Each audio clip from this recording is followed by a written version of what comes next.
Alright, this is study guide problems 30 through 38. Number 30. Security cameras mounted at the corners of a triangular parking lot. So here's your parking lot. Camera 1. And then label the corners. Label the vertices 1, 2, 3 for representing each camera. Camera 1 was 100 feet from camera 2. So here's your 100. Which was 138 feet from camera 3. So 138. Cameras 1 and 3 were 160 feet apart. Which camera had to cover the greatest angle? The angle opposite the longest side. So here's your longest side. Agreed? That's 160 feet. Well, that's across from this angle. So angle 2 had to cover the greatest angle. Alright? 2 opens up this far. Alright, so it had to cover this 160 feet.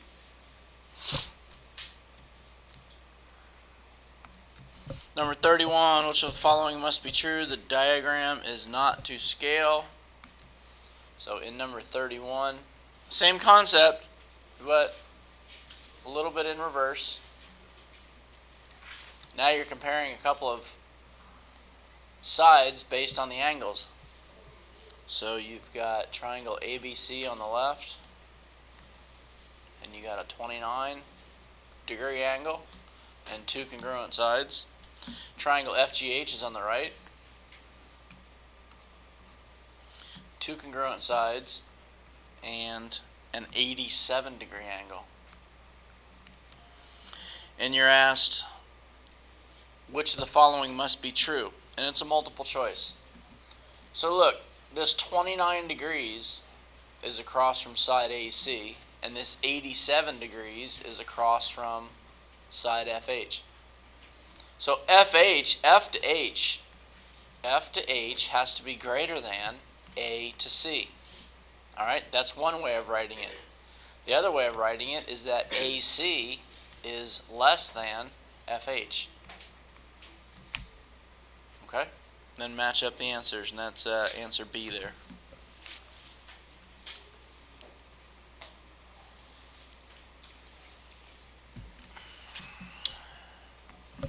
Number 32.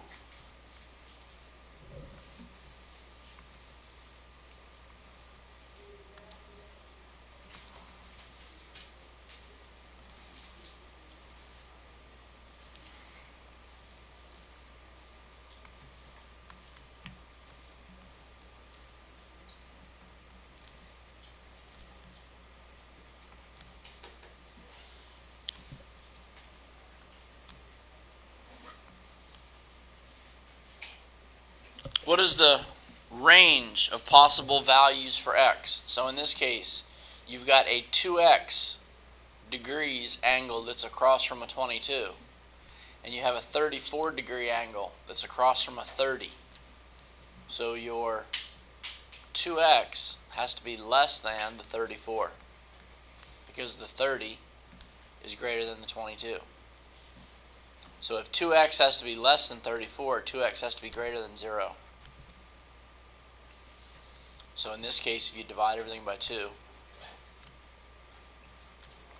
then 0 is less than 2x, which is less than 17. There's your range of values for x.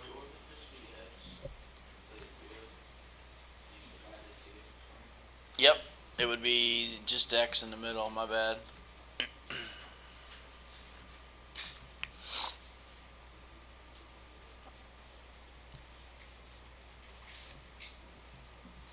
Number 33.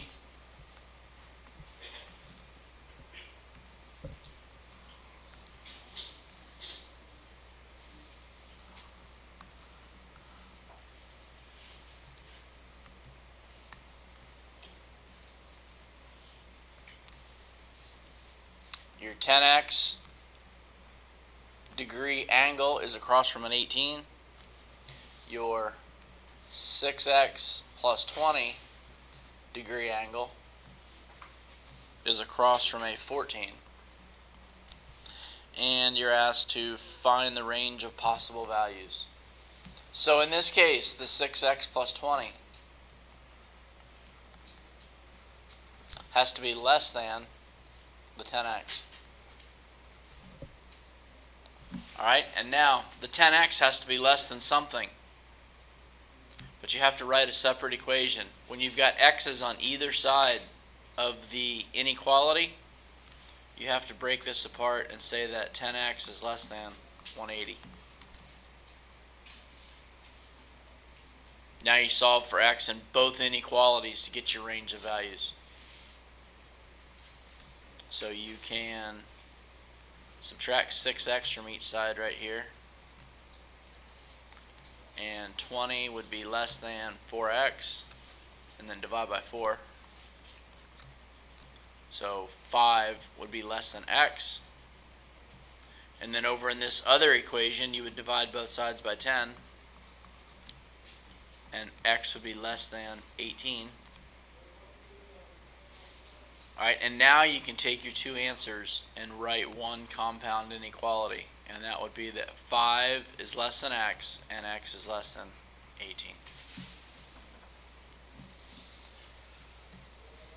When you have an x on both sides of the inequality, you have to write two separate equations. Alright, now number 34 is getting closer to what we just did in here.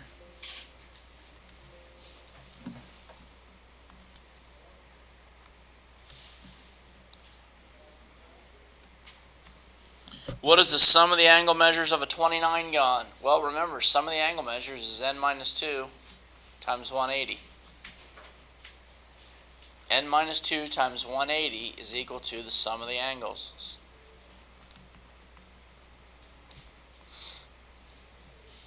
So 29 gon, you take 29 minus 2 and you multiply it by 180. So that's 27 times 180. 4860.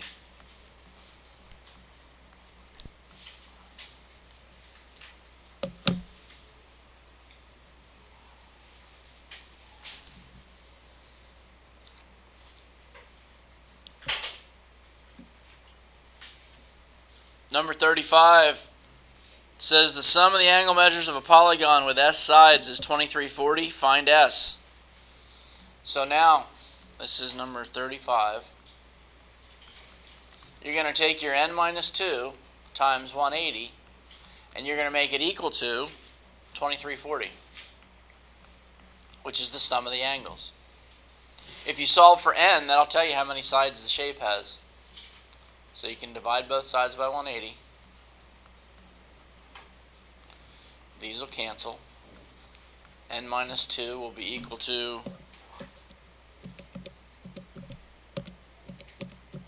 13, and then add 2 to each side. So your n equals 15. The shape has 15 sides.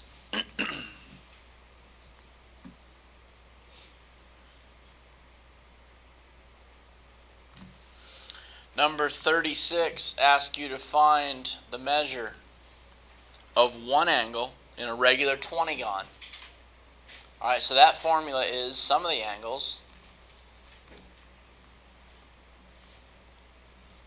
divided by number of angles.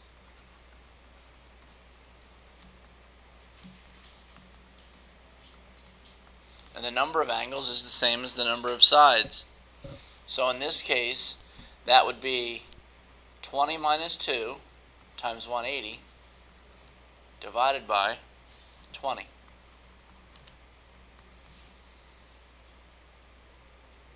So you can simplify now if you want. 20 goes into 180 9 times. And you can do 20 minus 2 times 9, which is 18 times 9, 162.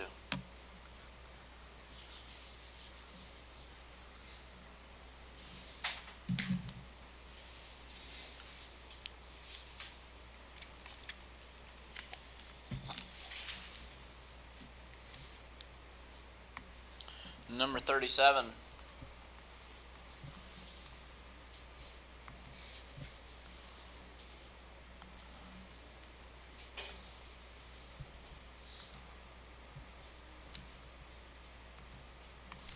Find the measure of angle A, which is out here, and on the inside you got a 104, a 118, 96, and 115. Alright, look, this shape has 1, 2, 3, 4, 5 sides. The shape has 5 sides. So if you find this missing angle down here, can't you use it to find angle A? Because they're a linear pair. So if the shape has 5 sides, then n minus 2 times 180 would give you the sum of the angles. Alright, so look, you take, replace your n with a 5. 5 minus 2 is 3 times 180 is 540 degrees. These 5 angles inside this shape need to sum 540. So just start subtracting. Take your 540 minus 104 minus 118 minus your 96 minus your 115. You're left with 107 degrees. Alright, so 540 minus your 104, 118, the 96, and the 115. You're left with 107 degrees. That's this angle right here. So then to find angle A, you take 180 and you subtract the 107, and you're left with 73.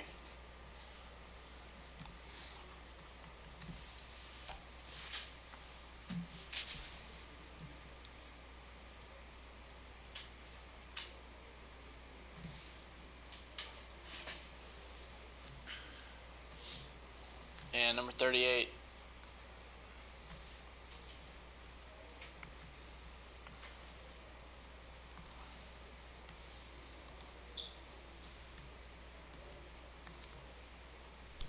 You're given an exterior angle, it's 115 degrees. Angle Y and angle X is what you need to find, and then you're given a 65 degree angle and a 124 degree angle. Okay, to start off, the 115 and the Y are a linear pair. So 180 minus 115 gives you angle Y, which is 65 degrees. So angle Y is 65 degrees.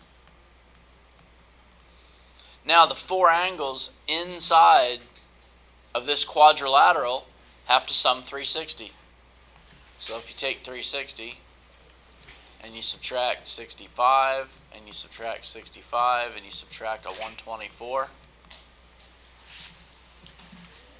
I don't know what you're left with. 360 minus 106, 106 degrees, and that would be your angle X up there. So X equals 106. And that's page 5 of your study guide.